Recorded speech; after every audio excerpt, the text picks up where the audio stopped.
Hopes for the survival of 10 towns.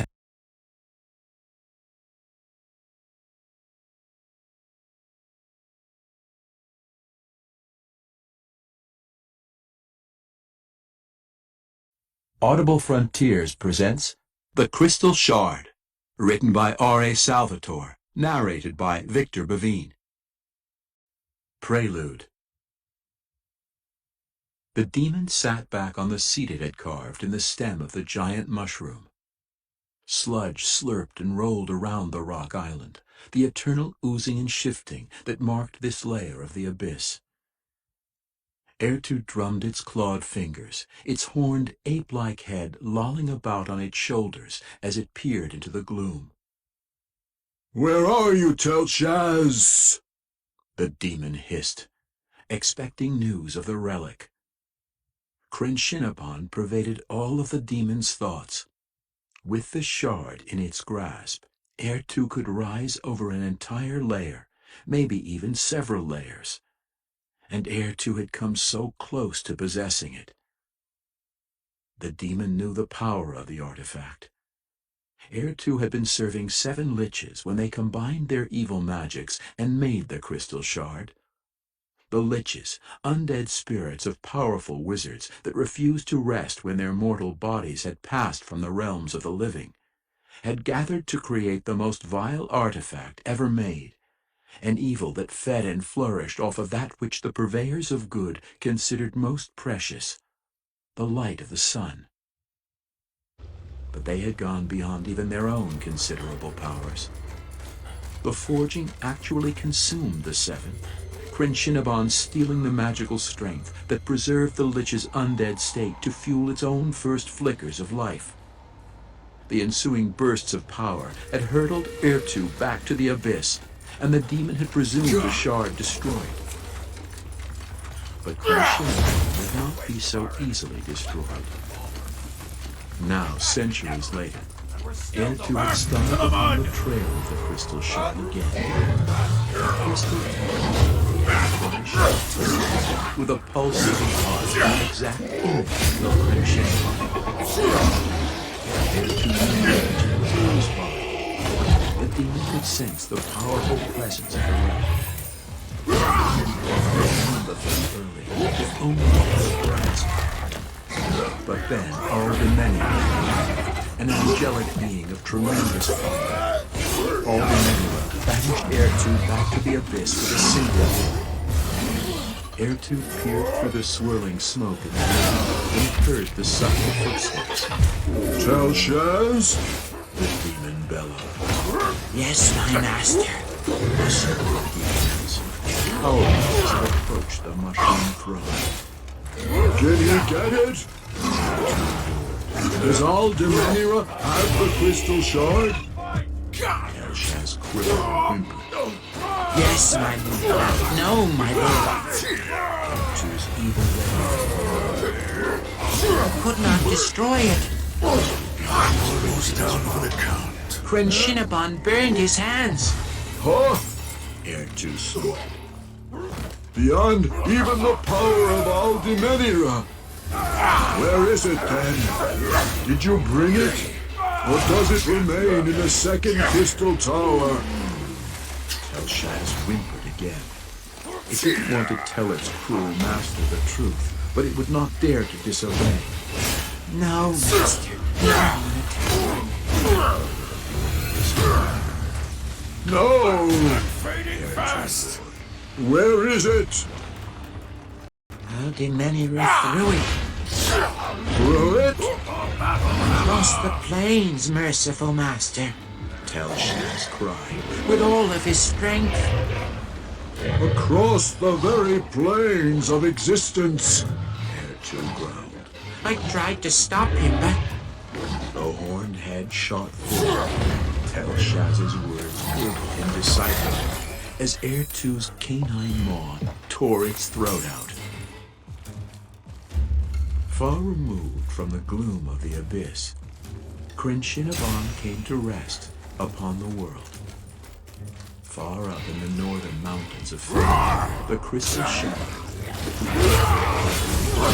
settled into the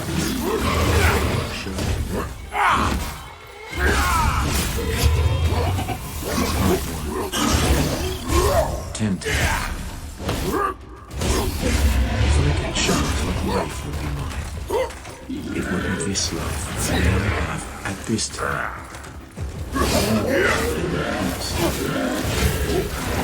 The world around me swirls with turmoil, with the ever-present threat of barbarian raids and goblin wars, with tundra yetis and gigantic polar worms. The reality of existence here in Icewind Dale is harsh indeed, an environment unforgiving, where one mistake will cost you life. Fading fast! That's the joy of this, the very edge of disaster, and not because of treachery, as I know in my home of Menzo Barons. I can accept the risks of Icewind Dale. I can revel in them and use them to keep my warrior instincts finely honed. I can use them to remind me every day of the glory and joy of life.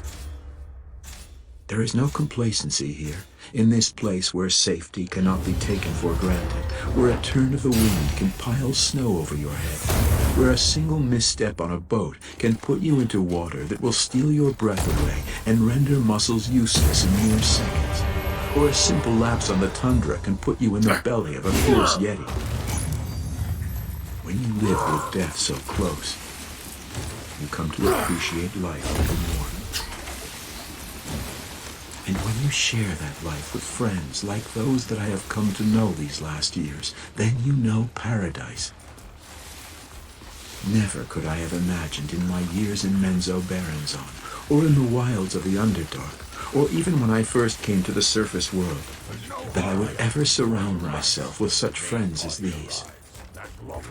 They are of different races, all three, and all three different from my own, and yet they are more like what is in my heart than anyone I have ever known, save perhaps my father Zachenfane and the ranger Montolio, who trained me in the ways of Mirliki. I have met many folk up here in Glentown, in the savage land of Icewind Dale, who accept me despite my dark elf heritage, and yet these three, above all others, have become as family to me. I knew I would die this way. Why Brunner, Regis, and Catti-brie above all others, three friends whom I treasure as much as Guinevere, my companion for all these years? Everyone knows Brunner as blunt. That is the trademark of many dwarves, but in Brunner, the trait runs pure. Or so he wants all to believe. I know better. I know the other side of Brunner, the hidden side, that soft and warm place. Yes, he has a heart, though he tries hard to bury it. He is blunt, yes, particularly with criticism. He speaks of errors without apology and without judgment, simply telling the honest truth and leaving it up to the offender to correct, or not correct, the situation. Brunner never allows tact or empathy to get in the way of his telling the world how it can be better. But that is only half of the tale concerning Otoro. On the other side of the coin, he is far from blunt. Concerning compliments, Brunner is not dishonest, just quiet. Perhaps that is why I love him. I see in him Icewind Dale itself, cold and harsh and unforgiving, but ultimately honest. He keeps me at my best all the time, and in doing that, he helps me to survive in this place. There is only one Icewind Dale, and only one Brunner Battlehammer, and if ever I met a creature and a land created for each other. Conversely, Regis stands, or more appropriately, reclines, as a reminder to me of the goals and rewards of a job well done. Troll to cut down. Not that Regis is ever the one who does that job. Regis reminds me, I would guess, that there is more to life than responsibility. But there are times for personal relaxation and enjoyment of the rewards brought about by good work and vigilance. He is too soft for the clever, too round in the belly, too slow on his feet. His fighting skills are lacking, and he could not track a herd of caribou on fresh snow. He survives, even thrives up there with wit and attitude, with an understanding, better than Bruner's surely, and even better than my own, of how to appease and please those around him, of how to anticipate, rather than just react to the moves of others. Regis knows more than just what people do. He knows why they do Do it. your worst, And that troll. ability to understand motivation allowed him to see past the color of my skin and the reputation of my people. If Bruner is honest in expressing his observations, then Regis is honest in following the course of his heart. Finally, there's Catty Bray. Wonderful and so beautiful. Catty Bray is the opposite side of the same thing. A different reason to reach the same conclusions. There are soulmates who see and judge different things to arrive at the same place. Perhaps we thus parallel each other. Perhaps in seeing Catty Bray arriving at the same place as myself, and knowing that she arrived along a different road, tells me that I found my heart truly. Is that correct? Trust me, I trust myself. That question is neither indictment of my feelings nor any self-incrimination. We share beliefs about the world and the way the world should be. She is a key to me, as is Mieliki. And if I found that God is honest, then so I have found my dearest friend and ally. With me all three. And Gwyneth, dear Gwyneth. Even though man is stark and stark a place where you have to be more and at your very best at all times. I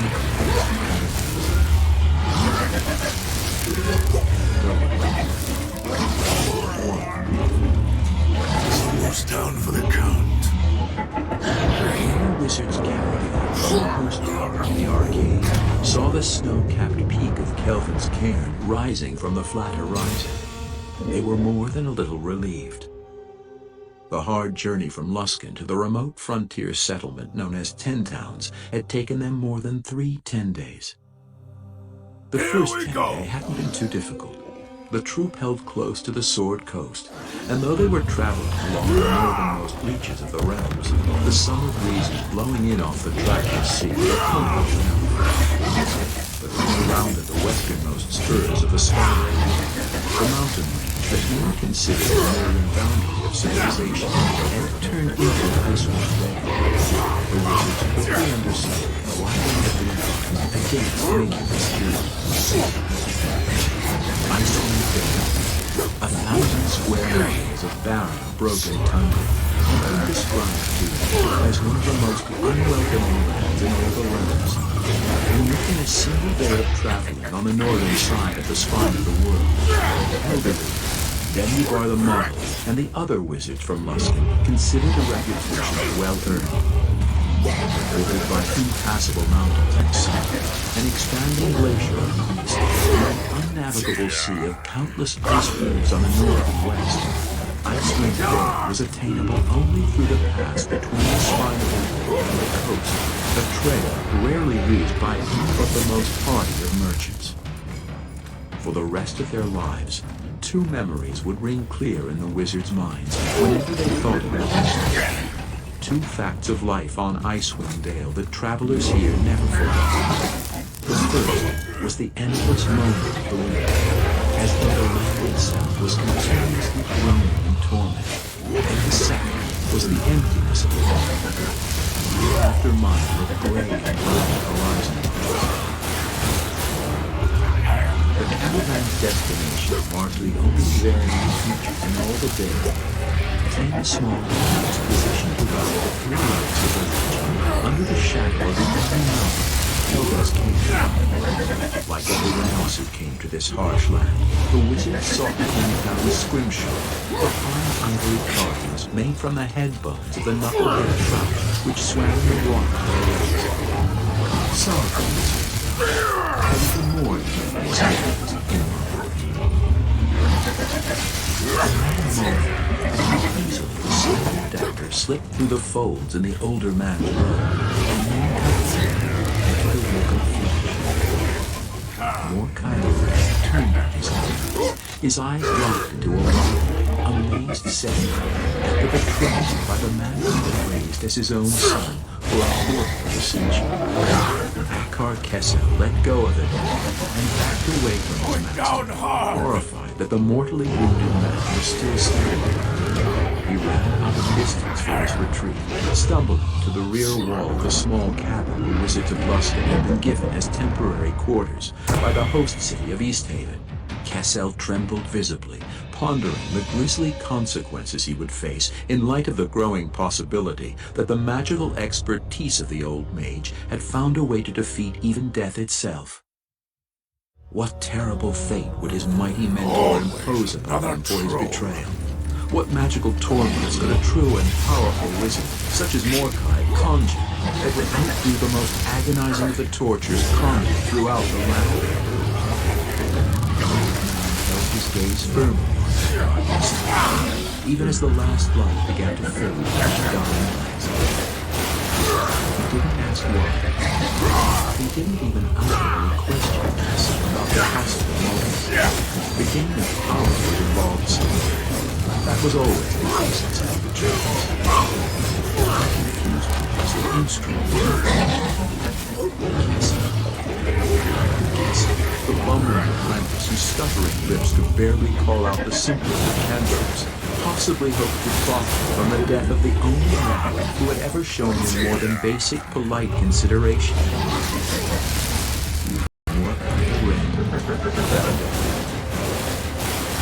Was one of the few questions he never found the answer to.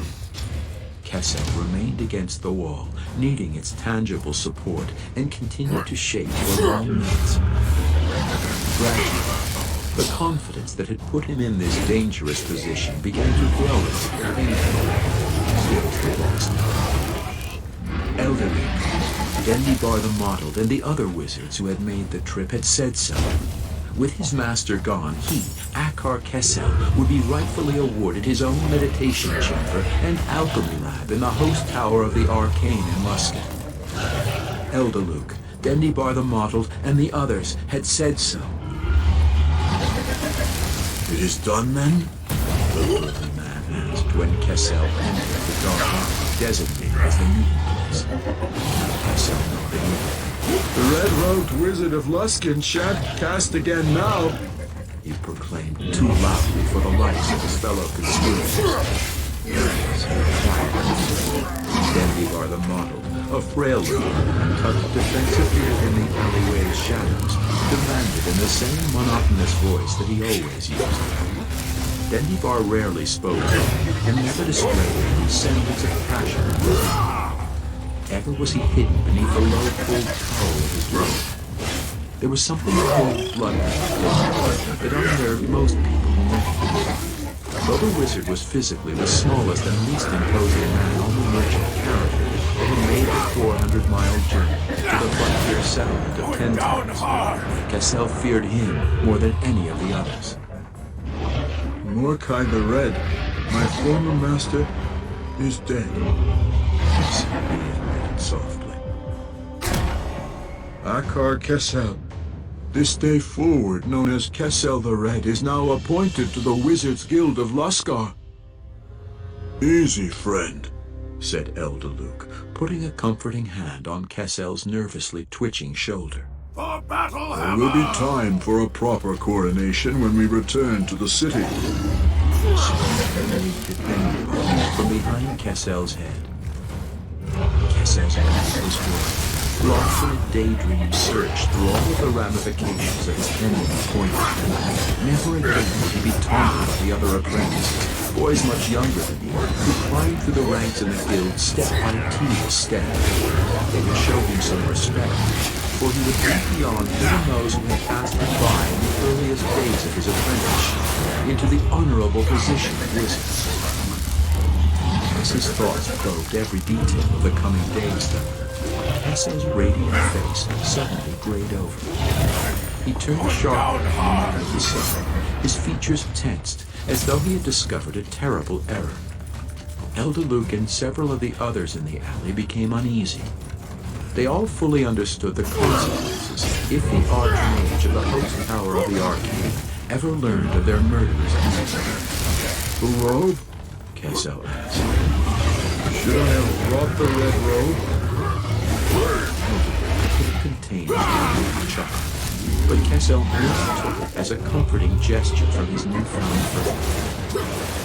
I should have known that something so trivial would throw him into such a fit, Elder told himself. But to Kessel he merely said, Have no fear about it. There are plenty of robes in the host tower. It would seem a bit suspicious, would it not, if you showed up at the Archmage's doorstep, claiming the vacated seat of Mordecai the Red, and holding the very garment that the murdered wizard was wearing when he was slain. Kessel thought about it, then agreed. Perhaps, Elder Luke continued, you should not wear the red robe. Kessel's eyes smiled. His old self-doubts, which had haunted for all of his days since his childhood, began to bubble up within him. That was Elder Luke's sin. Were they going to change their minds and not award him the seat he had rightfully earned? Elder Luke had used him if he would have been step as he was. He wanted to push Kessel into a dangerous state of battle. With a second wink at Dendybo, who was inwardly thoroughly enjoying his game, he answered the poor wretch's unspoken question. Only meant that perhaps a different color would better suit you. Blue would complement your eyes. Perhaps. His fingers nervously twitched. Dendybar suddenly grew tired of the thoughts. He motioned for his burly companion to be rid of the annoying little wretch. Elder Luke obediently led Kessel back down the alley. Go on now, back to the stables. Tell the master there that the wizard shall be leaving for Luskan this very night. But what of the body? Kessel asked. Elder Luke smiled. Leave it. That cabin is reserved for visiting merchants and dignitaries from the south. It will most probably remain vacant until next spring. Another murder in this town. It will cause little excitement, I assure you. And even if the good people of Easthaven were to decipher what had truly happened, they are wise enough to tend to their own business, leaving the affairs of prisoners to wizards. But people must I'll be off. Going down Look hard. for us as the sun sets. He watched as Kessel, like some elated little boy, scurried away. How fortunate to find so convenient a tool. The wizard's stupid apprentice saved us much trouble. I doubt that we would have found a way to get at that crafty old one. Though the gods alone know why ever did Mordecai have a soft spot for his wretched little apprentice. Soft enough for a dagger's point, laughed a second voice. And so convenient a setting, remarked yet another. Unexplained bodies are considered no more than an inconvenience to the cleaning wenches in this uncivilized outpost. Laughed aloud. The gruesome task was at last complete. They could finally leave this barren stretch of frozen desert and return home. Kessel's step was sprightly as he made his way across the village of Easthaven to the barn where the wizard's horses had been stabled. He felt as though becoming a wizard would change every aspect of his daily life, as if some mystical strength had somehow been infused into his previously incompetent talents. He tingled in anticipation of the power that would be his. An alley cat crossed the corner, casting him a wary glance as he pranced by. slither. Kessel looked around to see if anyone was watching. Why not? Pointing a deadly finger, he uttered the command words to call forth a burst of energy. The nervous feline bolted away this way, but no magical ball struck it or even near it. Several predators seemed formed. He wasn't overly dismayed. His own blackened mane was the strongest defense he had ever gotten from that particular spectre. 2. On the banks of Maine Duold. Regis the Half, the only one of us that went 400 miles in any direction, locked his fingers behind his head and leaned back against the mossy blanket of the tree. Much longer. Regis was short, even by the standards of his diminutive race, with the fluff of his curly brown locks barely cresting the 3-foot mark. But his belly was amply thickened by his love of a good meal, or several, as the opportunities presented themselves. Come and taste my The axe. crooked stick that served as his fishing pole rose up above him, clenched between 2 of his furry toes, and hung out over the quiet lake, mirrored perfectly in the glassy surface of Mare Duwalden. Gentle ripples rolled down the image as the red-painted wooden bauble began to dance slightly. The line floated in toward shore and hung limply in the water, so Regis couldn't feel the fish nibbling at the bait. Each second, the hook was clean with no catch to show for it, but the halfling didn't know, and it would be hours before he even bothered to check. Not that he'd have cared anyway. This trip was for leisure, not work. With winter coming on, Regis figured that this might well be his last excursion of the year to the lake. Though into the winter, like some of the fanatics greedy heroes. Besides, the halfling already had enough ivory stocked up from other people's villages to keep him busy for all 7 months of snow. He was truly a credit to his less than ambitious race, carving out a bit of civilization in a land where none existed, hundreds of miles from the most remote setting could rightly be called a city. Other halflings never came this far, even during the summer months, preferring the comfort of the southern climate. Regis too would have gladly packed up his belongings and returned to the south, except for a little problem he had with a certain guild of a prominent thieves' guild. A 4-inch block of the white gold lay beside the reclining halfling, along with several delicate carving instruments. The beginnings of a horse's muzzle marred the squareness of the block. Regis had meant to work on the piece while he was fishing. Regis meant to do a lot of things. Too fine a day, he imagined, an excuse that never seemed to grow stale for him. This time, unlike so many others, it truly bore credibility. It seemed as though the weather that bent his hard life to their iron will had taken a holiday, or perhaps they were just gathering their strength for a brutal winter. The result was an autumn day fitting for the civilized lands of the south. A rare day indeed for the land that had come to be called Icewind Dale, a name well earned by the eastern breezes that always seemed to blow in, bringing with them the chilled air of Rakehead Glacier. Even on the few days that the wind shifted, there was little relief, for 10 Towns was bordered on the north and west by miles of empty tundra and then more ice, the sea of moving ice. Only southern breezes promised any relief, and any wind that tried to reach this desert area from that direction was usually blocked by the high peaks of the spine of the world.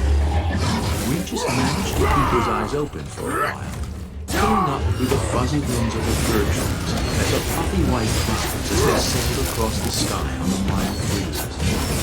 The sun went down golden, and the halfling was tempted to take off his waistcoat. Before a cloud blocked out the warming rays, Regis was reminded that it was night. In a month there would be snow. In 2, the roads west and south of Russell, the nearest city to Ten Towns, would be impassable to any but the sturdy or the stupid. Regis looked across the long bay that rolled in around the side of the fishing. The rest of the Towns was taking advantage of the weather too. The fishing boats were out in force, scrambling and weaving around each other to find their special hitting spots. No matter how many times he witnessed, the humans always amazed Regis. Back in the southern area of Calendarn, the halfling had been climbing a fast ladder to associate guild master in one of the most prominent thieves guilds in the port city of Calendarn. But as he saw, human greed had cut short his career. His guildmaster, the Pasha Fu, possessed a wonderful collection of rubies, a dozen at least, whose concepts were so ingeniously cut that they seemed to cast an almost hypnotic spell on anyone who viewed them. Regis had marveled at the cigarettes whenever Proof put them out on display, and after all, he only taken them. To this day, the halfling couldn't figure out why the Pasha, who had no less than 11 others, was still so angry with him. Alas for the greed of humans, Regis would say, whenever the Pasha's men showed up at another town that the halfling had made his home, forcing him to extend his exile to an even more remote land. He hadn't needed that phrase for a year and a half, not since he had arrived in 10 months. Whose arms were long, but this frontier settlement, in the middle of the most inhospitable and untamed land imaginable, was a longer way still, and Regis was quite content with the security of his new sanctuary. There was wealth, and for those nimble and talented, be a scrimshaw, someone who could transform the ivy-like bone of a knucklehead trout into an artistic carving, a comfortable living could be made with a minimum amount of work. Along with 10 Town's scrimshaw fast becoming the rave of the South, the halfling meant to shake off his customary lethargy and turn his newfound trade into a booming business. Someday. Drizzt Do'Urden trotted along silently, his soft, low-cut boots barely stirring the dust. He kept the cowl of his brown cloak pulled low over the flowing waves of his stark white hair, and moved with such effortless grace that an onlooker might have thought him to be no more than an illusion, an optical trick of the brown sea of tundra. The dark elf pulled his cloak tighter about him. He felt as vulnerable in the sunlight as a human would in the dark of night. More than half a century of living many miles below ground had not been erased by several years on the sunlit surface. To this day, sunlight drained and dizzied him. But Drizzt had traveled right through the night and was compelled to continue. Already he was overdue for his meeting with Bruenor in the Dwarf's Valley, and he had seen the signs. The reindeer had begun their autumn migration southwest to the sea, yet no human track followed the herd. The caves north of 10 Towns, always a stopover for the nomadic barbarians on their way back to the tundra, had not even been stocked to re-provision the tribes on their long trek. Drizzt understood the implications. In normal barbarian life, the survival of the tribes depended on their following the reindeer herd. The apparent abandonment of their traditional ways was more than a little disturbing. And Drizzt had heard the battle drums. Their subtle rumblings rolled over the empty plain like distant thunder, in patterns usually recognizable only to the other barbarian tribes. But Drizzt knew what they foretold. He was an observer who understood the value of knowledge of friend or foe, and he had often used his stealth prowess to observe the daily routines and traditions of the proud natives of Icewind Dale, the barbarians. Drizzt picked up his pace, pushing himself to the limits of his endurance. In 5 short years, he had come to care for the cluster of villages known as 10 Towns, and for the people who lived there. Like so many of the other outcasts who had finally settled there, the Drow had found no welcome anywhere else in the realms. Even here he was only tolerated by most, but in the unspoken kinship of fellow rogues, few people bothered him. He'd been luckier than most. He'd found a few friends who could look beyond his heritage and see his true character. Anxiously, the Dark Elf squinted at Calvin's Cairn, the solitary mountain that marked the entrance to the rocky Dwarven Valley between Maer Dualden and Lac Dinashir. But his violet-colored almond eyes, marvelous orbs that could rival an owl's in the night, could not penetrate the blur of daylight enough to gauge the distance. Again he ducked his head under the cowl, preferring a blind run to the dizziness of prolonged exposure to the sun, and sank back into the dark dreams of Menzoberranzan, the lightless underworld city of his ancestors. The Drow elves had actually once walked on the surface world, dancing beneath the sun and the stars with their fair-skinned cousins. Bargain. Yet the Dark Elves were malicious, passionless killers soon, beyond I the imagine? tolerance of even their normally Your Highness? unjudging kin. And in the inevitable war of the elven nations, the Drow were driven into the bowels of the ground. Here they found a world of dark secrets and dark magics, and were content to remain. Over the centuries, good they had choice. flourished and grown strong once more, attuning themselves to the ways of mysterious magics. They became more powerful than even their surface-dwelling cousins, whose dealings with the arcane arts under the life-giving warmth of the sun were hobby, not necessity. As a race, though, the Drow had frosty lost out all there. desire to see the sun and the stars. Both their bodies and minds had adapted to the depths, and luckily for all who dwelt under the open sky, the evil Dark Elves were content to remain where they were, only occasionally resurfacing to raid and pillage. As far as Drizzt knew, he was the only one of his kind living on the surface. He had learned some tolerance of the light, but he still suffered the hereditary weaknesses it imparted upon his kind. Yet even considering his disadvantage under daytime conditions, Drizzt was outraged by his own carelessness when the two bear-like tundra yetis, their camouflaging coats of shaggy fur still colored in summer brown, suddenly rose up before him. A red flag rose from the deck of one of the fishing boats, signaling a catch. Regis watched as it moved higher and higher. A 4-footer or better. The halfling mumbled approvingly when the flag topped out just below the mast's crosspiece. I can't buy There'll be singing in one house tonight. A second ship raced up beside the one that had signaled the catch, banging into the anchored vessel in its rush. The two crews immediately drew weapons and faced off, though each remained on its respective ship. With nothing between him and the boats but empty water, Regis clearly heard the shouts of the captains. "Ere ye stole me catch!" the captain of the second ship roared. "You're water-weary," the captain of the first ship retorted. "Never it was. It's our fish fairly hooked and fairly hauled. Now be gone with your stinking tub before we take you out of the water." Predictably, the crew of the second ship was over the rail and swinging before the captain of the first ship had finished speaking. Regis turned his eyes back to the clouds. The dispute on the boats did not hold any interest for him, though the noises of the battle were certainly disturbing. Such squabbles were common on the lakes, always over the fish, especially if someone landed a big one. Generally, they weren't too serious, more bluster and parrying than actual fighting, and only rarely did someone get badly wounded or killed. There were exceptions, though. In one skirmish, involving no less than 17 boats, 3 full crews and half of a fourth were cut down and left floating in the bloodied water. On that same day, that particular lake, the southernmost of the 3, had its name changed from Dellenloon to Redwaters. Ah, little fishes, what trouble you bring. Regis muttered softly, pondering the irony of the havoc the silvery fish wreaked on the lives of the greedy people of 10 towns. These 10 communities owed their very existence to the knucklehead trout, with their oversized, fist-shaped heads and bones the consistency of fine ivory. The 3 lakes were the only spots in the world where the valuable fish were known to swim, and though the region was barren and wild, overrun with humanoids and barbarians and sporting frequent storms that could flatten the sturdiest of buildings, the lure of quick wealth brought in people from the farthest reaches of the realms. As many inevitably left as came in, though. Icewind Dale was a bleak, colorless wasteland of merciless weather and countless dangers.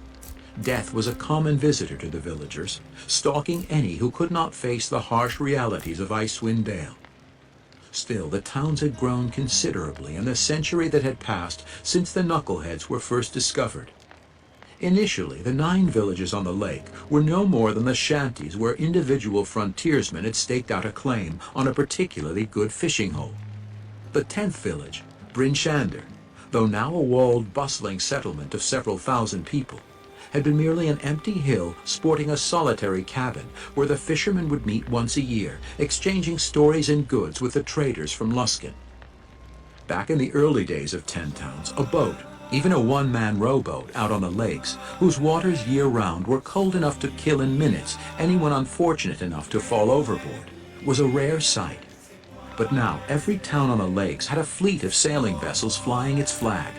Targos alone, largest of the fishing towns, could put over 100 vessels onto Mare de Walden, some of them two-masted schooners with crews of 10 or more. A death cry sounded from the embattled ships, and the clang of steel on steel rang out loudly. Regis wondered, and not for the first time, if the people of 10 towns would be better off without the troublesome fish. The halfling had to admit that 10 towns had been a haven for him, though. His practiced, nimble fingers adapted easily to the instruments of the scrimshander, and he had even been elected as the council spokesman of one of the villages. Granted, Lonelywood was the smallest and northernmost of the 10 towns, a place where the rogues of rogues hid out, but Regis still considered his appointment an honor.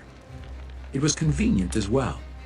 As the only true scrimshander in Lonelywood, Regis was the sole person in the town with reason to desire or travel regularly to Bryn Shander, the principal settlement and market hub of 10 towns.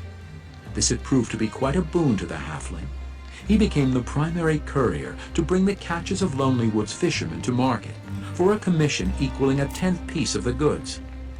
This alone kept him deep enough in ivory to make an easy living. Once a month during the summer season, and once every 3 in the winter, weather permitting, Regis had to attend council meetings and fulfill his duties as spokesman. These meetings took place in Bryn Shander, and though they normally broke down into nothing more than petty arguments over fishing territories between villages, they usually lasted only a few hours. Regis considered his attendance a small price to pay for keeping his monopoly on trips to the southern marketplace. The fighting on the boats soon ended, only one man dead, and Regis drifted back into quiet enjoyment of the sailing clouds. The halfling looked back over his shoulder at the dozens of low wooden cabins dotting the thick rows of trees that comprised Lonelywood. Despite the reputation of its inhabitants, Regis found this town to be the best in the region. The trees provided a measure of protection from the howling wind and good corner posts for the houses. Only its distance from Bryn Shander had kept the town in the wood from being a more prominent member of 10 towns. Abruptly, Regis pulled the ruby pendant out from under his waistcoat and stared at the wondrous gem he had appropriated from his former master 1,000 miles and more to the south, in Callanport. Ah, Pook, he mused. If only you could see me now. The elf went for the 2 scimitars sheathed on his hips, but the Yetis closed quickly. Instinctively, Drizzt spun to his left, sacrificing his opposite flank to accept the rush of the closest monster. His right arm became helplessly pinned to his side as the Yeti wrapped its great arms around him, but he managed to keep his left arm free enough to draw his second weapon. Ignoring the pain of the Yeti's squeeze, Drizzt set the hilt of the scimitar firmly against his hip and allowed the momentum of the second charging monster to impale it on the curving blade. In its frenzied death throes, the second Yeti pulled away, taking the scimitar with it. The remaining monster bore Drizzt to the ground under its weight. The drow worked his free hand frantically to keep the deadly teeth from gaining a hold on his throat, but he knew that it was only a matter of time before his stronger foe finished him. Suddenly, Drizzt heard a sharp crack. The Yeti shuddered violently. Its head contorted weirdly, and a gout of blood and brains poured over its face from above its forehead. "You're late, elf!" came the rough edge of a familiar voice. Brunner Battlehammer walked up the back of his dead foe, disregarding the fact that the heavy monster lay on top of his elven friend. In spite of the added discomfort, the dwarf's long, pointed, often broken nose and gray-streaked though still fiery red beard came as a welcome sight to Drizzt. "Know I'd find ye in trouble if I came out and looked for ye." Smiling and also at the mannerisms of the ever-amazing dwarf, Drizzt managed to wriggle out from under the monster while Brunner worked to free his axe from the thick skull. "Head's as hard as frozen oak." He planted his feet behind the Yeti's ears and pulled the axe free with a mighty jerk. "Where's that kitten of yours, anyway?" Drizzt fumbled around in his pack for a moment and produced a small onyx statue of a panther. "I'd hardly label Gwenevere a kitten," he said with fond reverence. He turned the figurine over in his hands, feeling the intricate details of the work to ensure that it had not been damaged in the fall under the Yeti. Bah! It's a cat, insisted the dwarf. and why isn't it here when you needed it? Even a magical animal needs its rest. Bah! Grim spoke again. It's sure to be a sorry day when a drow, and a ranger what's more, gets taken off his guard on an open plain by two scab tundra yetis. Werner licked his stained axe blade, then spat in disgust. Foul beasts, He grumbled. can't even eat the damn things. He pounded the axe into the ground to clean the blade and stomped off toward Kelvin's camp. Drizzt put Gwendolyn back into the pack and went to retrieve his scimitar from the other monster. Come on, elf, Scolded the dwarf. we've 5 miles and more of road to go. Drizzt shook his head and wiped the blood-stained blade on the felled monster's fur. Roll on. To your pleasure that every monster along the trail wearing the cross and keep its head safely out. The Mead Hall. Many miles north of Tendon, across the trackless tundra to the northernmost patch of land in all the realms, the frost of winter had already hardened the ground in a white-tipped gleam.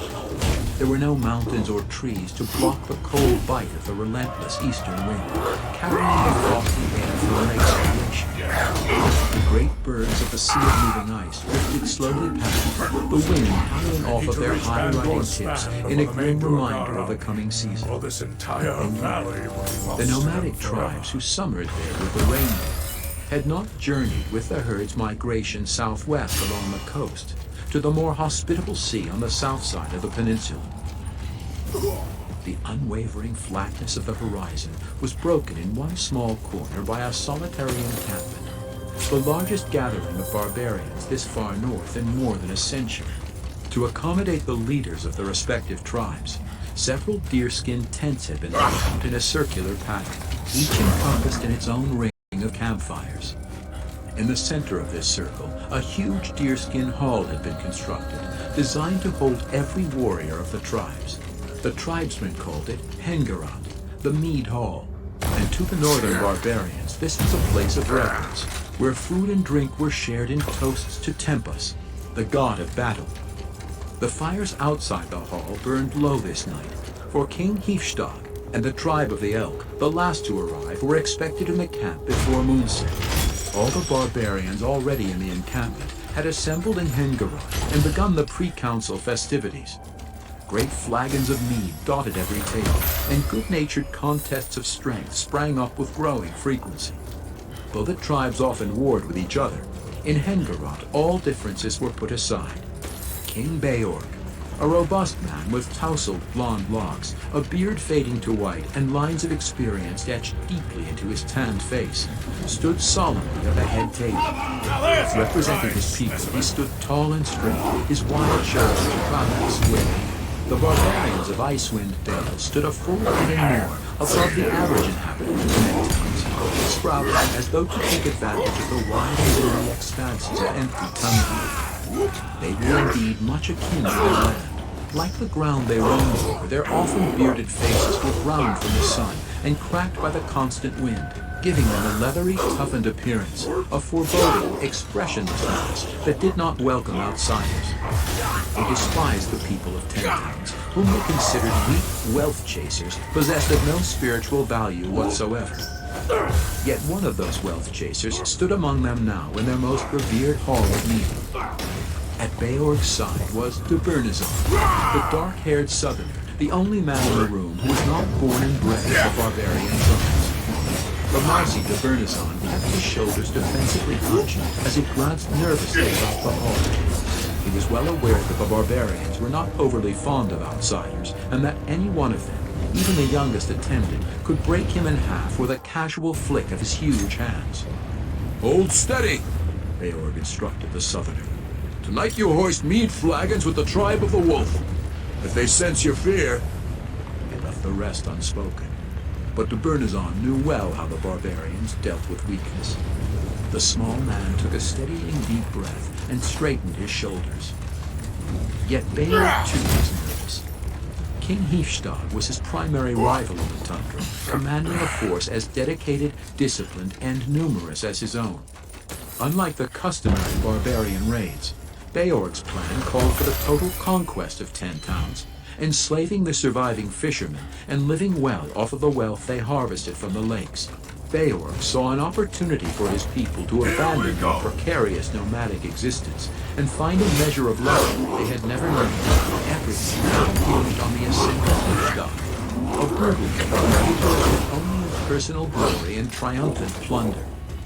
Even if the victory over 10 towns was achieved, Beorg knew that he would eventually have to deal with his rival, who would not easily abandon the fervent bloodlust that had put him in power. That was a bridge the king of the tribe of the Wolf would have to cross later. The primary issue now was the initial conquest, and if Hifstad refused to go along, the lesser tribes would split in their alliance among the two. War might be joined as early as the next morning. This would prove devastating to all their people, for even the barbarians who survived the initial battles would be in for a brutal struggle against winter. The reindeer had long since departed for the southern pastures, and the caves along the route had not been stocked in preparation. Hifstad was a cunning leader. He knew that at this late date the tribes were committed to following the initial plan, but Beorg wondered what terms his rival would impose.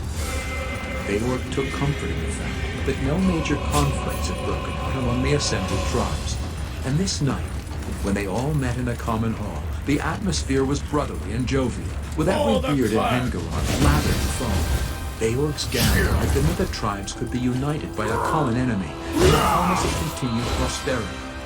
All had gone well, so far. But the brute, Hifstad, remained the key to all. The heavy boots of Hifstad's column shook the ground beneath their determined march. The huge one-eyed king himself led the procession, his great swinging strides indicative of the nomads of the tundra.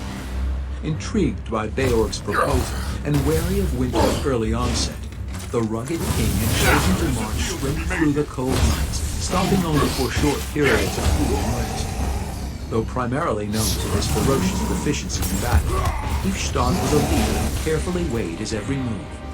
The impressive march would add to the initial respect given his people by the warriors of the other tribes, and Hifstad was quick to pounce on any advantage he could get. Not that he expected any trouble at Hengarot. He held Beorg in high respect. Twice before he had met the king of the tribe of the Wolf on the field of honor with no victory to show for it. If Beorg's plan was as promising as it initially seemed, Hifstad would go along, insisting only on an equal share in the leadership of the Blonde King. He didn't care for the notion that the tribesmen, once they had conquered the towns, could end their nomadic lifestyle and be contented with a new life trading knucklehead trout. But he was willing to allow Beorg his fantasies if they delivered to him the thrill of battle and easy victory. Let the plunder be taken and warmth secured for the long winter before he changed the original agreement and redistributed the booty.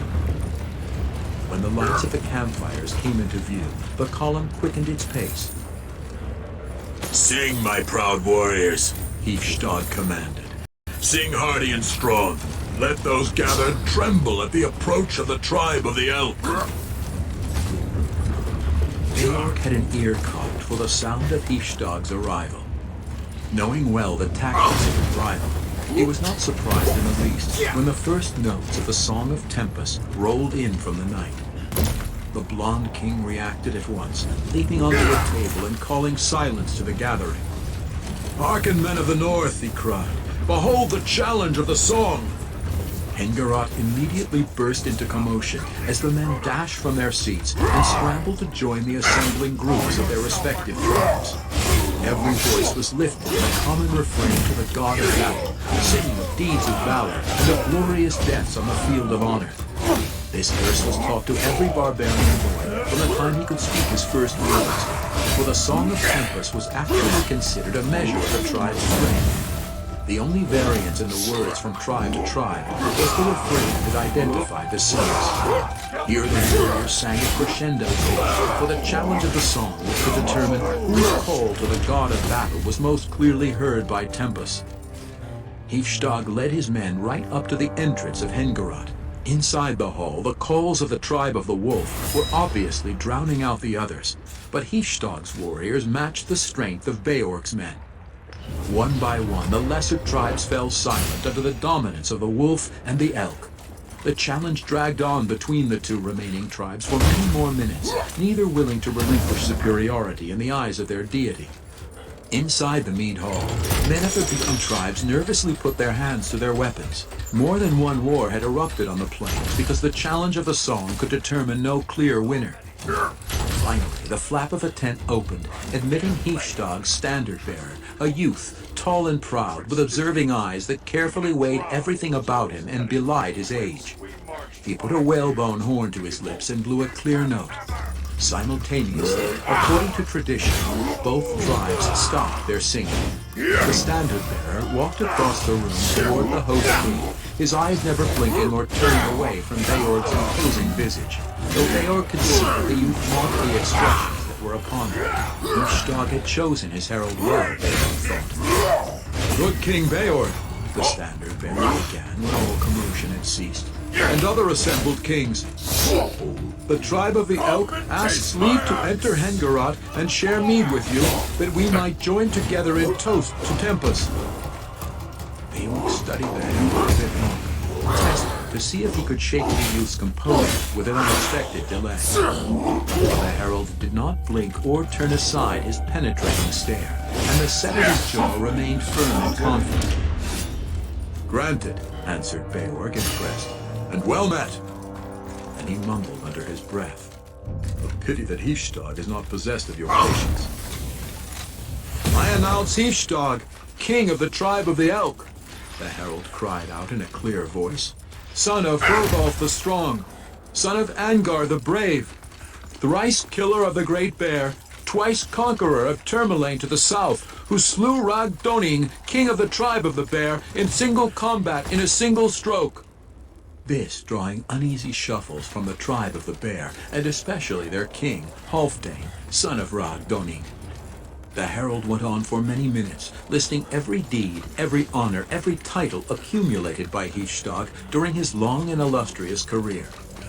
As the challenge of the song was competition between the tribes, the listing of titles and feats was a personal competition between men, especially kings, whose valor and strength reflected directly upon their warriors. Beorg had dreaded this moment, for his rival's list exceeded even his own. He knew that one of the reasons Hifstag had arrived last was so that his list could be presented to all in attendance, men who had heard Beorg's own herald in private audience upon their arrival days before. It was the advantage of a host king to have his list read to every tribe in attendance, while the heralds of visiting kings would only speak to the tribes present upon their immediate arrival. By coming in last, and at a time when all the other tribes would be assembled together, Hifstag had erased that advantage. At length, the standard-bearer finished and returned across the hall to hold open the tent flap for his king.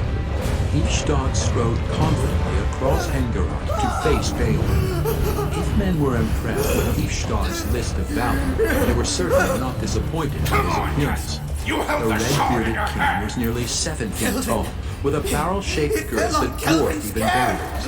And Hifstag wore his battle scars proudly.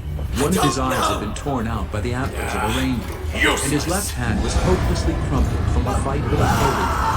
The king of the tribe of the Elk had seen more battles than any man on the tundra, and by all appearances, he was ready and anxious to fight in many more.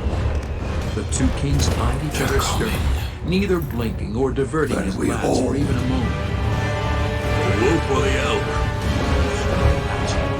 The proper question of an undecided challenge of the song. Beorg was careful to give the appropriate response. Well met and well fought, he said. Let the keen ears of Tempus alone decide, though the god himself will be hard-pressed to make such a choice.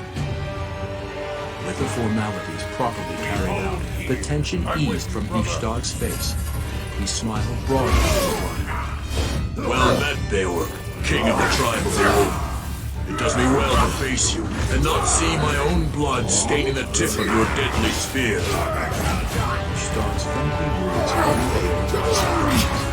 He couldn't hope for a better start than Wilkins. He returned the compliment with equal fervor. Nor does the sure cut of your cruel axe. The smile abruptly left Hifstar's face when he took notice of the dark red on Beorg's side. What right, by valor or by blood, does this weakling southerner have in the mead hall of Tempest? The red-bearded king demanded. His place is with his own, or with the women at best. Hold to faith, Hifstad, Beorg explained. This is de Bernazon, a man of great import to our victory. Valuable is the information he has brought to me, for he has dwelt in 10 towns for 2 winters and more. And what role does he play? Hifstad pressed. He has informed, Beorg reiterated. That is past, said Hifstad. What value is he to us now?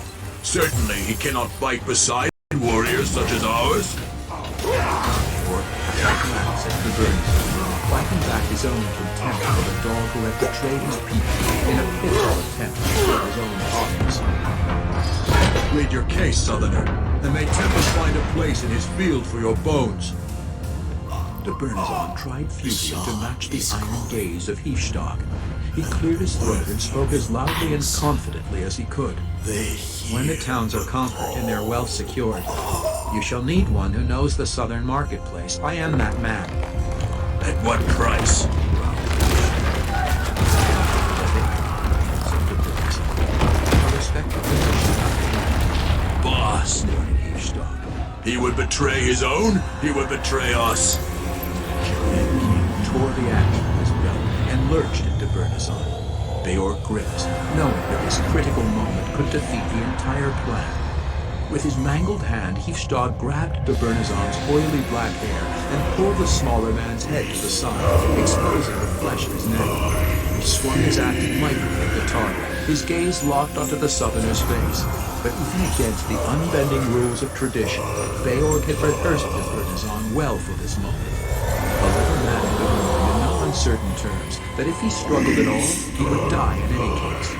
But if he accepted the stroke and Hifstad was merely testing him, his life would probably be spared. Mustering all of his willpower, de Bernazon steeled his gaze on Hifstad Runer's and home did not was a flinch at the ruin. approach of death. And the destruction of At the Bangor's very last span, moment, the bridge Hifstad named for his diverted the father. axe, its blade Its whistling loss within a was a hair's killing breadth of the southerner's throat.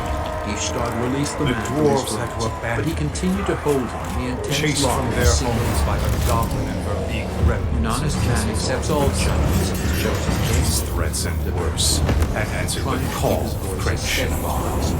A cheer erupted from his mouth and And we were the Henkel, only and when thing it that died stood away, between these Hifstad creatures, turned to the face shard. Who shall lead? Utter destruction of our home. Who won the challenge of the song? Beorg answered. Well settled, good king. Hifstad saluted his rival. Together then, you and I, and let no man dispute our rule. Beorg nodded. Death to any who dare. The Bernazon sighed in deep relief and shifted his legs defensively. If Hifstad, or even Beorg, ever noticed the puddle between his feet, his life would certainly be forfeit. He shifted his legs again nervously and glanced around, horrified when he met the gaze of a young standard-bearer. De Bernazon's face blanched white in anticipation of his coming humiliation and Out there death. giving lessons. The standard-bearer unexpectedly turned away and smiled in amusement. But in an unprecedented merciful act for his rough people, he said nothing. Hifstad threw his arms above his head and raised his gaze and axe to the ceiling. Beorg grabbed his axe from his belt and quickly mimicked the movement. Tempest! They shouted in unison. Then eyeing each other once more, they gashed their shield arms with their axes, wetting the blades with their own blood. In a synchronous movement, they spun and heaved the weapons across the hall, each axe finding its mark in the same keg of mead. Immediately, the closest men grabbed flagons and scrambled to catch the first drops of spilling mead that had been blessed with the blood of their kings. I have drawn a plan for your approval, Beorg told Hifstad. Later, noble friend, The one-eyed king replied. let tonight be a time of song and drink to celebrate our coming victory. He clapped Beorg on the shoulder and winked with his one eye. Be glad of my arrival, for you were sorely unprepared for such a gathering, he said with a hearty laugh. Beorg eyed him curiously, but Hifstad gave him a second grotesque wink to quench his suspicions. Abruptly, the lusty giant snapped his fingers at one of his field lieutenants, nudging his rival with his elbow as if to let him in on the joke. Fetch the wenches, he commanded. 4. The Crystal Shard. There was only blackness. Mercifully, he couldn't remember what had happened, where he was. Only blackness, comforting blackness. Then a chilling burn began to grow on his cheeks, robbing him of the tranquility of unconsciousness. Gradually, he was compelled to open his eyes, but even when he squinted, the blinding glare was too intense. He was face down in the snow. Mountains towered all about him, their jagged peaks and deep snow caps reminding him of his location. They had dropped him in the spine of the world. They had left him to die. Akar Kessel's head throbbed when he finally managed to lift it. The sun was shining brightly, but the brutal cold and swirling winds dispelled any warmth the bright rays could impart. Ever was it winter in these high places, and Kessel wore only flimsy robes to protect him from the cold's killing bite. I'm doing this. They had left him to die. He stumbled to his feet, knee-deep in white powder, and looked around. Far below, down a deep gorge and moving northward, back toward the tundra and the trails that would take them around the foreboding range of impassable mountains, Kessel saw the black specks that marked the wizard's caravan, beginning its long journey back to Luskan. It deceived him. He understood now that he had been no more than a pawn in their devious designs to rid themselves of Morkai the Red. Eldaluk, Dendibar the Mottled, and the others. They'd never had any intentions of granting him the title of wizard. How could I have been so stupid? Kessel groaned. Images of Morkai, the only man who had ever granted him any measure of respect, flashed across his mind in a guilt-driven haze. He remembered all the joys that the wizard had allowed him to experience. Morkai had once turned him into a bird so that he could feel the freedom of flight, and once a fish to let him experience the blurry world of the undersea. And he had repaid that wonderful man with a dagger.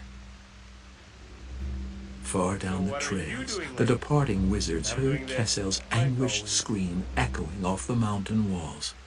Eldaluk smiled, satisfied that their plan had been executed perfectly, and spurred his horse on. Kessel trudged through the snow. He didn't know why he was walking. He had nowhere to go. Kessel had no escape. Eldaluk had dropped him into a bowl-shaped, snow-filled depression, and with his fingers numbed beyond feeling, he had no chance of climbing out.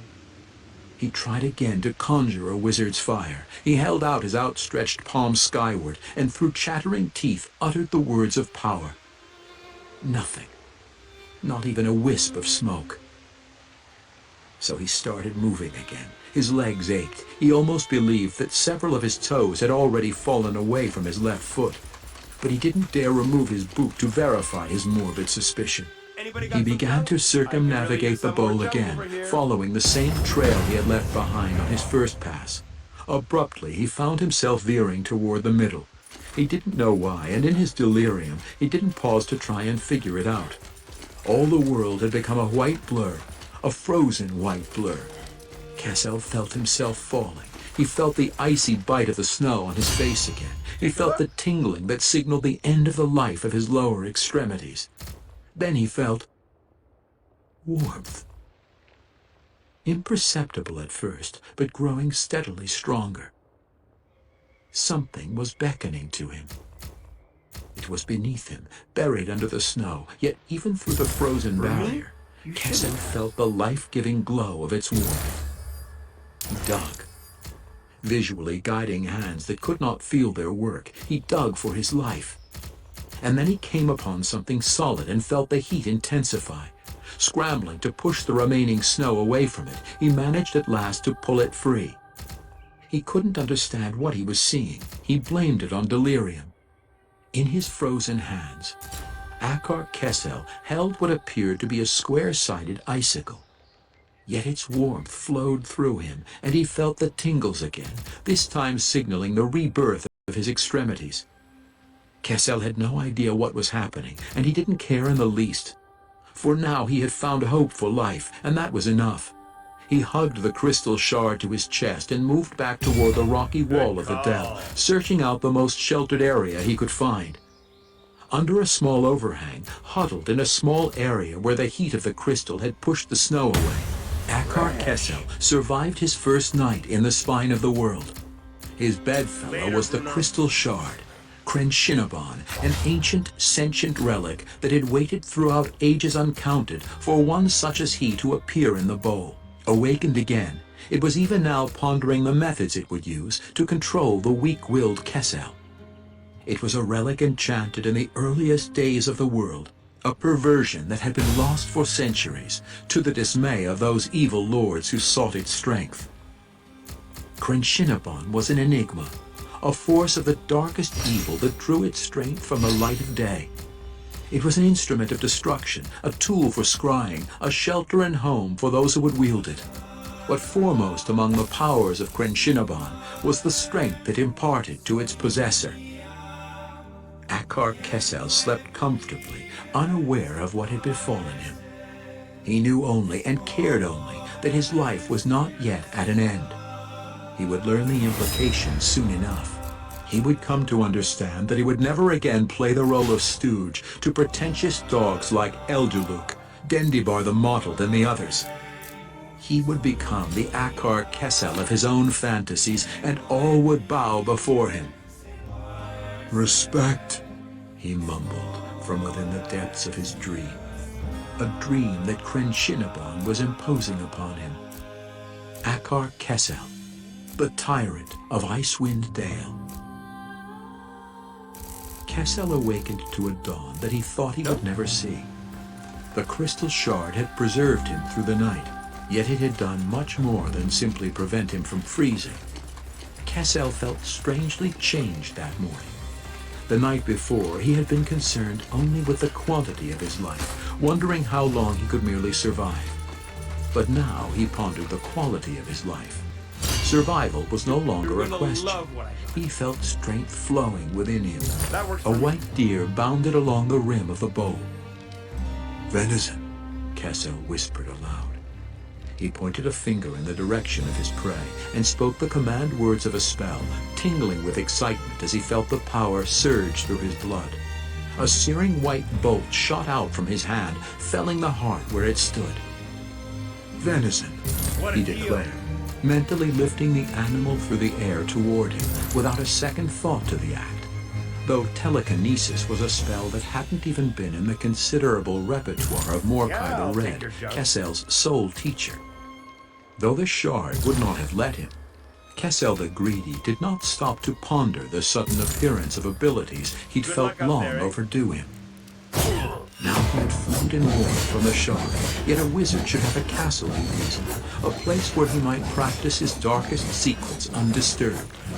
He looked to the shard for an answer to his dilemma, and found a duplicate crystal laying next to the first.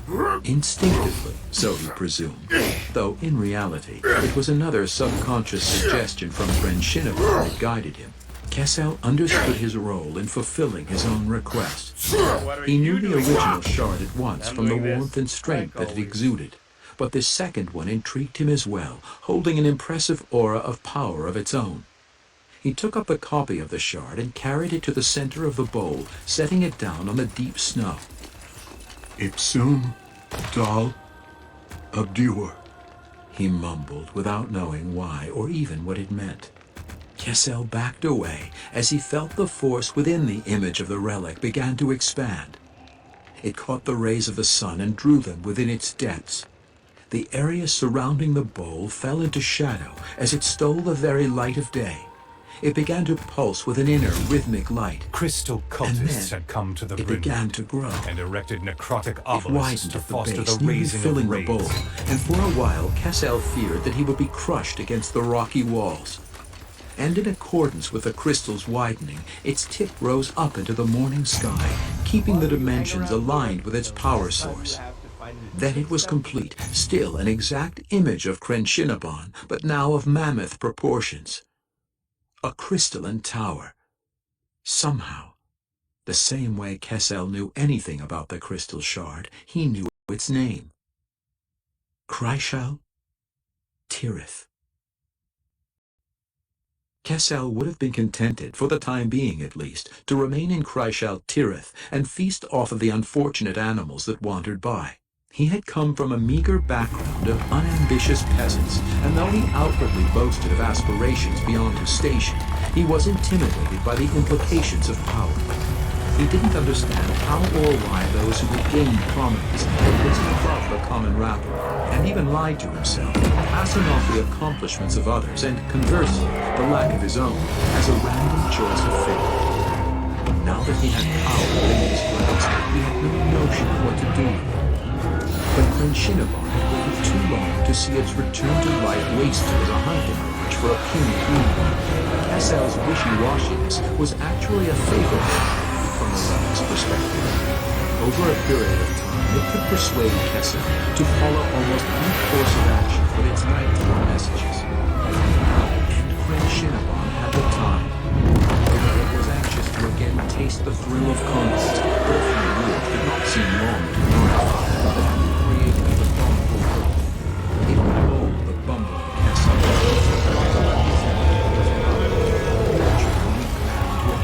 Fisted glove to deliver its message of destruction. It had done likewise a hundred times in the initial struggles of the world, creating and nurturing some of the most formidable and cruel opponents of law across any of the planes. It could do so again. And therein, Kessel, sleeping in the comfortably adorned second level of Kryshal Tirith, had dreams of conquest. Not violent campaigns waged against a city such as Luskan, or even on the scale of battle against a frontier settlement like the villages of Ten Towns, but a less ambitious and more realistic start to his kingdom. He dreamed that he had forced a tribe of goblins into servitude, using them to assume the roles as his personal staff, catering to his every need.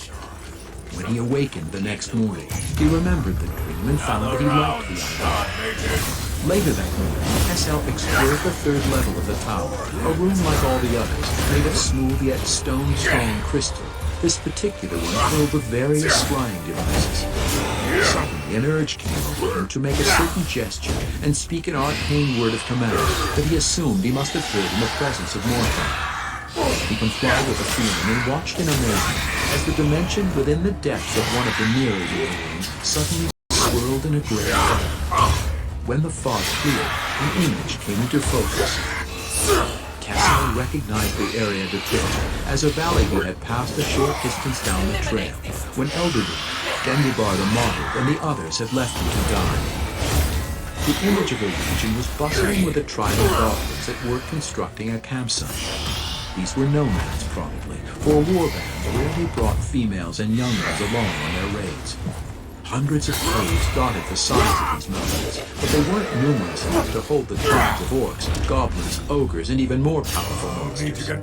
Competition for lairs was fierce, and the lesser goblin tribes were usually forced above ground, enslaved or slaughtered.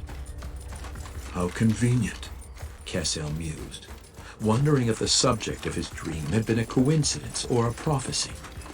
On another sudden impulse, he sent his will through the mirror toward the goblins. The effect startled him. As one, the goblins turned, apparently confused, in the direction of the unseen force. The warriors apprehensively drew their clubs and stone-headed axes, and the females and children huddled in the back of the group. One larger goblin, the leader presumably, holding its club defensively before it, took a few cautious steps ahead of its soldiers. Kessel scratched his chin, pondering the extent of his newfound power. Come to me, he called to the goblin chieftain. You cannot resist. The tribe arrived at the bowl a short time later, remaining a safe distance away while they tried to figure out exactly what the tower was and where it had come from. Kessel let them marvel over the splendor of his new home, then called again to the chieftain, compelling the goblin to approach Crishal Tirith. Against its own will, the large goblin strode from the ranks of the tribe. Fighting every step, it walked right up to the base of the tower. It couldn't see any door, for the entrance to Crishal Tirith was invisible to all except denizens of foreign plains, and those that Crenshinabon, or its wielder, allowed to enter. Kessel guided the terrified goblin into the first level of the structure. Once inside, the chieftain remained absolutely motionless, its eyes darting around nervously for some indication of the overpowering force that had summoned it to this structure of dazzling crystal. The Wizard, a title rightfully imparted to the possessor of Crenshinabon, even if Kessel had never been able to earn it by his own deeds. Let the miserable creature wait for a while, heightening its fear. Then he appeared at the top of the stairwell through a secret mirror door. He looked down upon the wretched creature and cackled with glee. The goblin trembled visibly when it saw Kessel. It felt the wizard's will imposing upon it once again, compelling the creature to its knees. Who am I? Kessel asked as the goblin groveled and whimpered. The chieftain's reply was torn from within by a power that it could not resist. Master. Fine. Someday. Bruno Bruner walked up the rocky slope with measured steps, his boots finding the same footholds he always used when he ascended to the high point of the southern end of the Dwarven Valley. To the people of Tenton, who often saw the dwarf standing meditative on the perch, this high column of stones in the rocky ridge that lined it had come to be known as Bruner's Climb. Just below the dwarf to the west were the lights of Tourmaline, and beyond them the dark waters of Mare Duralton, spotted occasionally by the running lights of a fishing boat whose resolute crew stubbornly refused to come ashore until they had landed a knucklehead. The dwarf was well above the tundra floor and the lowest of the countless stars that sparkled under it. The celestial dome seemed polished by the chill breeze that had blown since sunset, and Bruner felt as though he had escaped the bonds of earth. In this place, he found his dreams, and ever they took him back to his ancient home, Mithril Hall, home of his fathers and theirs before them, where rivers of the shining metal ran rich and deep, and the hammers of dwarven smiths rang out in praise to Moradin and Dumathoin. Bruner was merely an unbearded boy when his people had delved too deep into the bowels of the world, and had been driven out by the dark things in dark holes. He was now the eldest surviving member of his small clan, and the only one among them who had witnessed the treasures of Mithril Hall. They had made their home in the rocky valley between the two northernmost of the three lakes long before any humans, other than the barbarians, had come to Icewind Dale. They were a poor remnant of what had once been a thriving dwarven society, a band of refugees beaten and broken by the loss of their homeland and heritage. They continued to dwindle in numbers, their elders dying as much of sadness as of old age. Though the mining under the fields of the region was good, the dwarves seemed destined to fade away into oblivion. When 10 towns had sprung up, though, the luck of the dwarves rose considerably. Their valley was just north of Bryn Shander, as close to the principal city as any of the fishing villages, and the humans, often warring with each other and fighting off invaders, were happy to trade for the marvelous armor and weapons that the dwarves forged. But even with the betterment of their lives, Bruner, particularly, longed to recover the ancient glory of his ancestors. He viewed the arrival of 10 towns as a temporary step from a problem that could not be resolved until Mithril Hall had been recovered and restored. Cold night for so high a perch, my friend. He called from behind. The dwarf turned and faced Drizzt Do'Urden, though he realized that the drow would be invisible against the black backdrop of Kain's cave. From his vantage point, the mountain was the only silhouette that broke the featureless line of the northern horizon. The cairn had been so named, because it resembled a mound of purposely piled boulders. Barbarian legend claimed that it truly served as a grave. Certainly, the valley where the dwarves now made their home did not resemble any natural landmark. In every direction, the tundra rolled on, flat and earthen. But the valley had only sparse patches of dirt sprinkled in among broken boulders and walls of solid stone.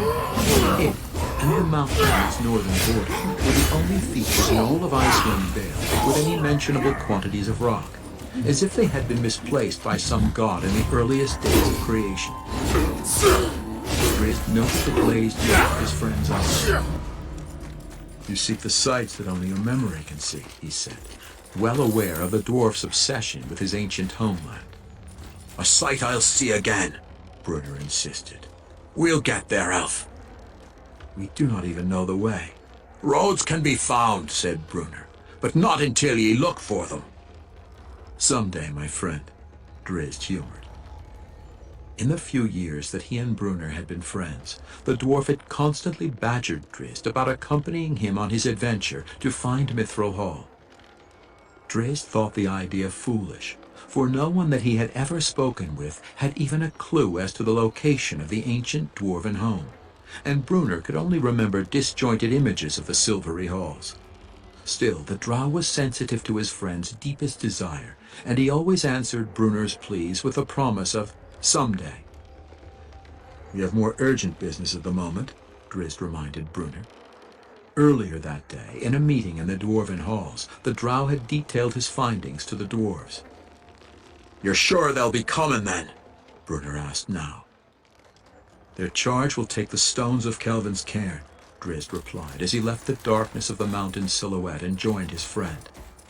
"And if Ten Towns does not stand united against them, the people are doomed." Brunner settled into a crouch and turned his eyes to the south, toward the distant lights of Bryn Shander. "They'll not, the stubborn fools," he muttered. "They might, if your people went to them." "No," growled the dwarf. "We'll fight beside them if they choose to stand together, and pity then to the barbarians. Go to them if ye wish, and good luck to ye, but nothing of the dwarves. Let us see what grit and guts the fisher folk can muster." Drizzt smiled at the irony of Brunner's refusal. Both of them knew well that the drow was not trusted, not even openly welcomed, in any of the towns other than Lonelywood, where their friend Regis was spokesman. Brunner marked the drow's look, and it pained him as it pained Drizzt, though the elf stoically pretended otherwise. "They owe ye more than they'll ever know," Brunner stated flatly, turning a sympathetic eye on his friend. "They owe me nothing." Brunner shook his head. "Why do ye care?" he growled. "Ever you're watching over the folk that show ye no goodwill. What do ye owe to them?" Drizzt shrugged, hard-pressed to find an answer. Brunner was right. When the drow had first come to this land, the only one who had shown him any friendship at all was Regis. He often escorted and protected the halfling through the dangerous first legs of the journey from Lonelywood, around the open tundra north of Mare Duol, and down toward Bryn Shander. When Regis went to the principal city for business or council meeting, they had actually met on one such trek. Regis tried to flee from Drizzt because he'd heard terrible rumors about him. Luckily for both of them, Regis was a halfling who was usually able to keep an open mind about people and make his own judgments concerning their character. It wasn't long before the two were fast friends. But to this day, Regis and the dwarfs were the only ones in the area who considered the drow a friend. "I do not know why I care," Drizzt answered honestly. His eyes turned back to his ancient homeland, where loyalty was merely a device to gain an advantage over a common foe. "Perhaps I care because I strive to be different from my people," he said, as much to himself as to Brunner. "Perhaps I care because I am different from my people. I may be more akin to the races of the surface. That is my hope, at least. I care because I have to care about something. You are not so different, Brunner Battlehammer. We care lest our own lives be empty." Brunner cocked a curious eye. "You can deny your feelings for the people of Ten Towns to me, but not to yourself." "Bah!" Brunner snorted. "Sure that I care for them. My folk need the trade." "Stubborn," Drizzt mumbled, smiling. And Caddy Bree? He pressed. What of the human girl who was orphaned in the raid those years ago on Tourmaline? The waif that you took in and raised as your own child? Bruenor was glad that the cover of night offered some protection from his revealing blush. She left her still, but we knew it after, that she is able to go back to her own body.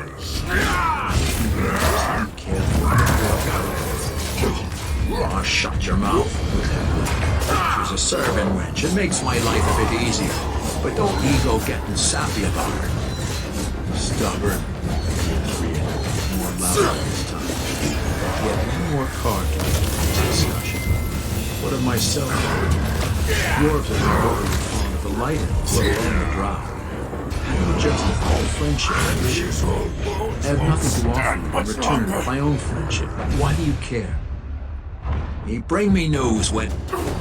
Bruenor stopped short, aware that he was but the question pressed him should be found. So the friends watched in silence as the lights of Bruenor one by one. Despite his outward callousness, Bruenor realized how true some of the drow's accusations had run. He had come to settled on the cause of the feelings. What do you mean to do then? The dwarf asked at length. I mean to warn them, Drizzt replied. You underestimate your neighbors, Bruenor. They're made of tougher stuff than you believe. Agreed, said the dwarf. But my questions are of their character. Every day we see fighting on the lakes, and always over the damned fish. The people cling to their own towns, and goblins take the others for all they care. Now they've to show me and mine that they've the will to fight together. Drizzt had to admit the truth of Bruenor's observations. The fishermen had grown more competitive over the last couple of years as the knucklehead trout took to the deeper waters of the lakes and became harder to catch. Cooperation among the towns was at a low point as each town tried to gain an economic advantage over the rival towns on its lake. There is a council in Bryn Shander in 2 days, Drizzt continued. I believe that we still have some time before the barbarians come. Though I fear for any delays, I do not believe that we would be able to bring the spokesmen together any sooner. It will take me that long to properly instruct Regis on the course of action that he must take with his peers, for he must carry the tidings of the coming invasion. Rumblebelly? Snorted Bruenor, using the name he had tagged on Regis for the halfling's insatiable appetite. He sits on the council for no better reason than to keep his stomach well stocked. They'll hear him less than they'd hear yourself, elf. You underestimate them, Godly.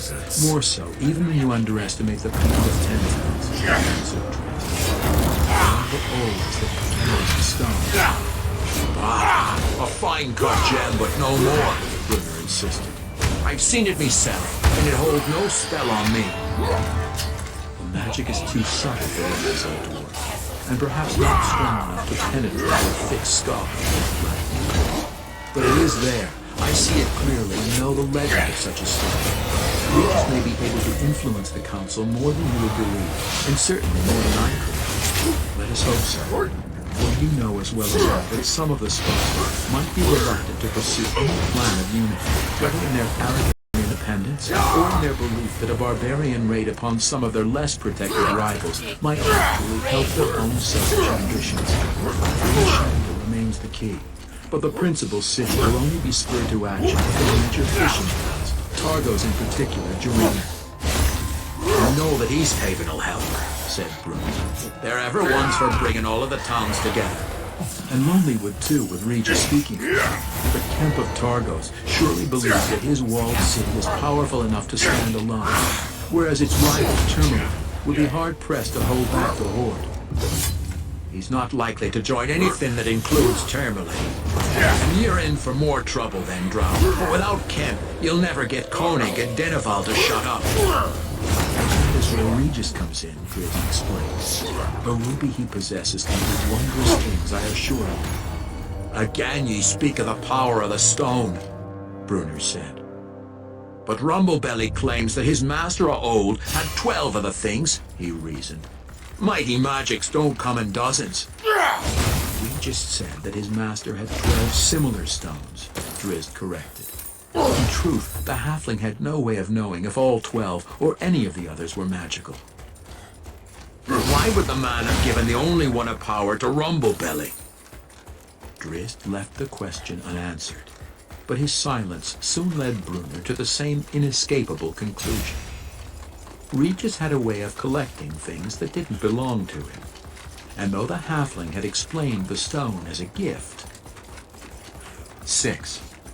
Bryn Shander. Bryn Shander was unlike any of the other communities of Ten Towns. Its proud pennant flew high from the top of a hill in the middle of the dry tundra between the three lakes, just south of the southern tip of the Dwarven Valley. No ships flew the flags of the city, and it had no docks on any of the lakes. Yet there was little argument that it was not only the geographical hub of the region, but the center of activity as well. This was where the major merchant caravans from Luskan put in, where the dwarves came to trade, and where the vast majority of craftsmen, scrimshanders, and scrimshaw evaluators were housed. Proximity to Bryn Shander was second only to the quantity of fish hooked in determining the success and size of the fishing towns. Thus, Tamerlane and Targos on the southeastern banks of Mare Dualden, and Caer Konig and Caer Dineval on the western shores of Lac Dineshire, 4 towns less than a day's journey from the principal city, were the dominant towns on the lakes. High walls surrounded Bryn Shander, as much protection from the biting wind as from invading goblins or barbarians. Inside, the buildings were similar to those of the other towns, low wooden structures, except that in Bryn Shander they were more tightly packed together and often subdivided to house several families. Congested as it was, there was a measure of comfort and security in the city, the largest taste of civilization a person could find for 400 long and desolate miles. He always enjoyed the sounds and smells that greeted him when he walked through the iron-bound wooden gates on the northern wall of the city. Though on a smaller scale than the great cities of the south, the bustle and shouts of Bryn Shander's open markets and plentiful street vendors reminded him of his days back in Kalimdor. And as in Kalimdor, the people of Bryn Shander's streets were a cross-section of every heritage that the realms had to offer. Tall, dark-skinned desert folk mingled among fair-skinned travelers from the Moonshine. The loud hosts of swarthy southerners and robust mountain men, trading fanciful tales of love and battle in one of their many taverns on nearly every street corner. And you just took it all in. For though the location changed, the noise remained the same. He closed his eyes and he skipped along down one of the narrow streets. He could almost recapture the zestful life that he had known those years before in Canada. This time, though, that halfling's business was so great that it dampened even his ever-lifted spirits. Horrified the travel's good news, and was nervous about being the messenger who would deliver it to the council. Away from the noisy market section of the city, Regis passed the palatial home of Cassius, the spokesman of Bryn Shander. This was the largest and most luxurious building in all of Ten Towns, with a columned front and bas-relief artwork adorning all its walls.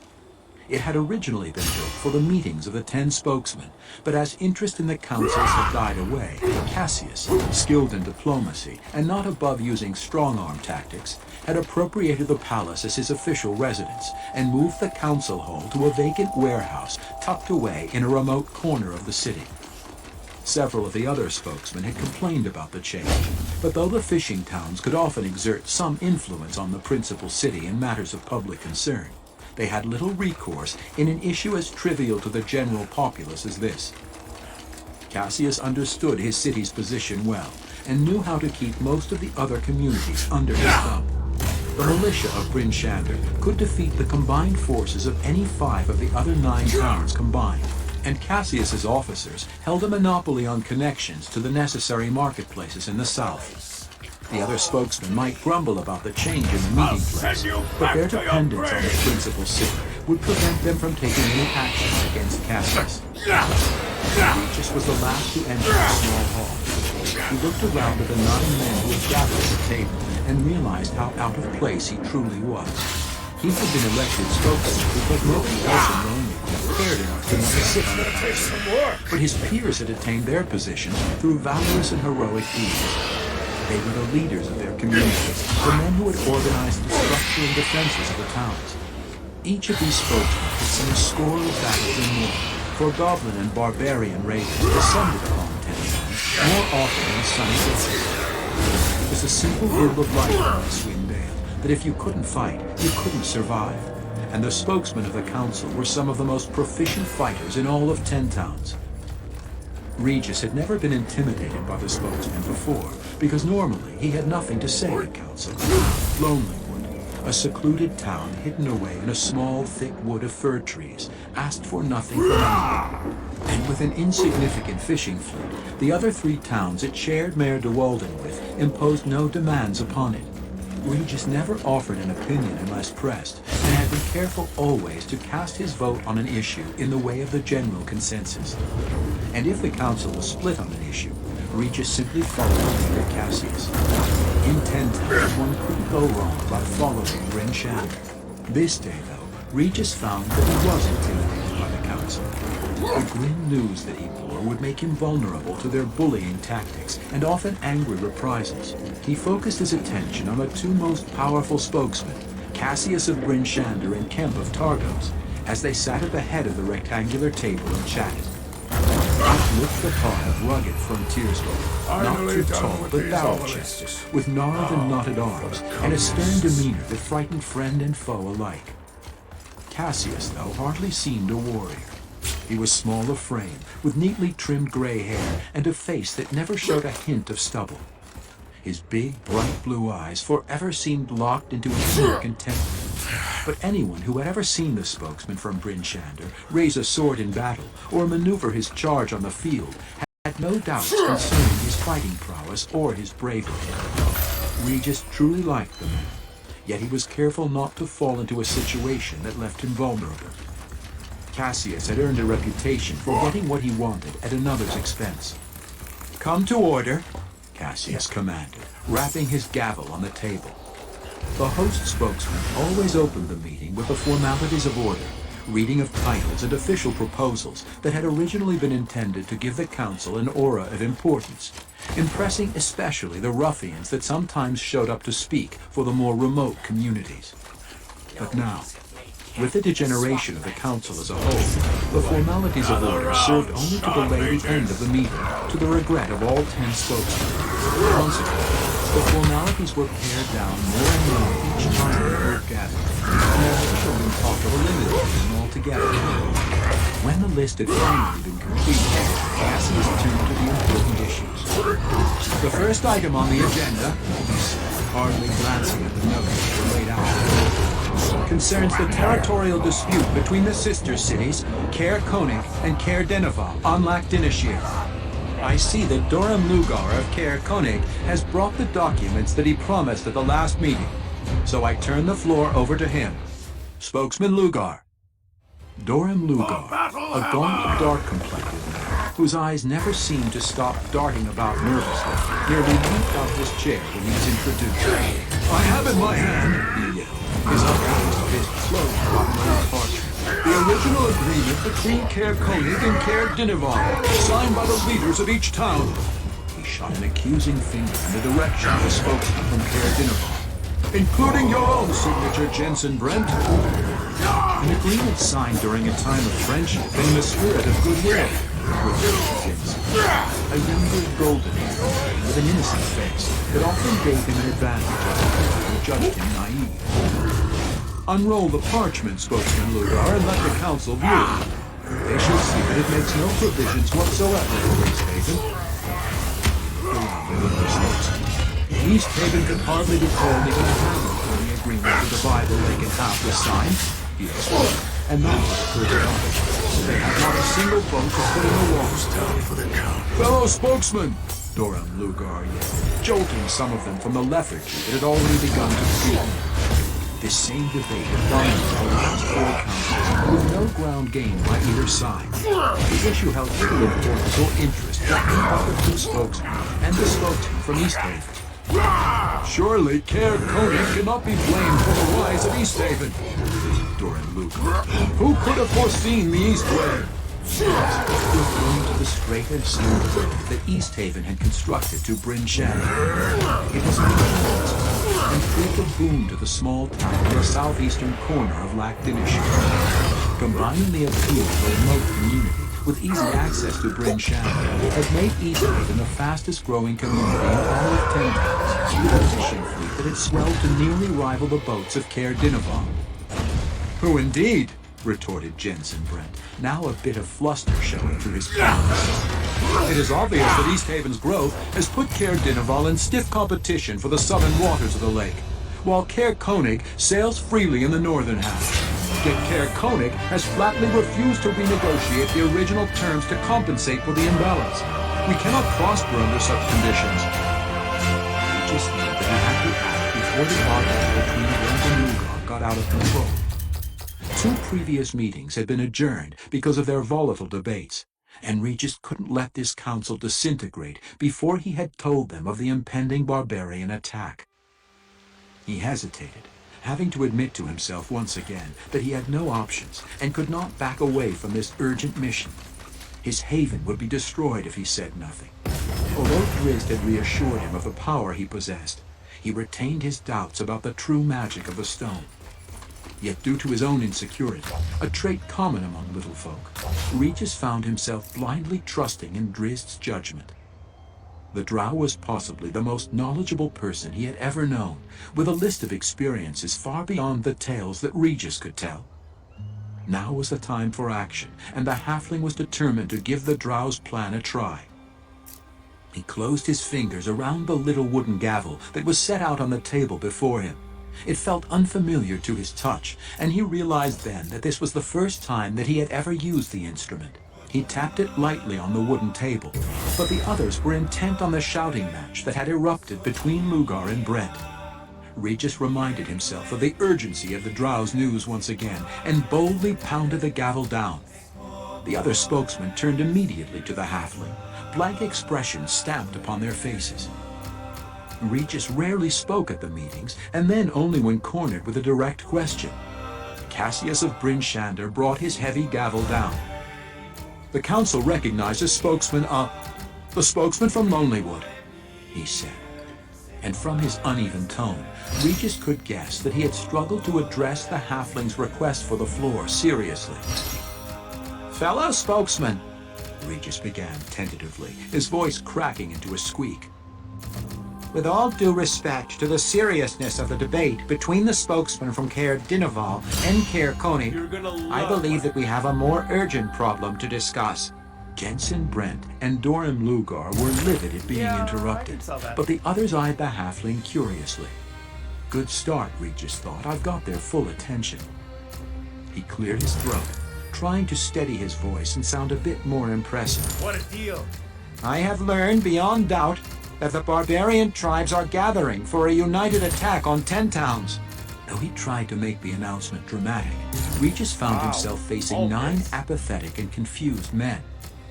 "Unless we form an alliance," Regis continued in the same urgent tones, "the Horde will overrun our communities one by one, slaughtering any who dare to oppose them." Dave Frosty out there. "Certainly, spokesman Regis of Lonelywood," said Cassius in a voice he meant to be calming, but was in fact condescending. "We have weathered barbarian raids before. There is no need for—" "Not like this one," Regis cried. "All the tribes have come together. The raids before matched one tribe against one city, and usually we fared well. But how would Tourmaline or Caer Konig or even Bryn Shander stand against the combined tribes of Icewind Dale?" Some of the spokesmen settled back into their chairs to contemplate the halfling's words. The rest began talking among themselves, some in great distress, some in angry disbelief.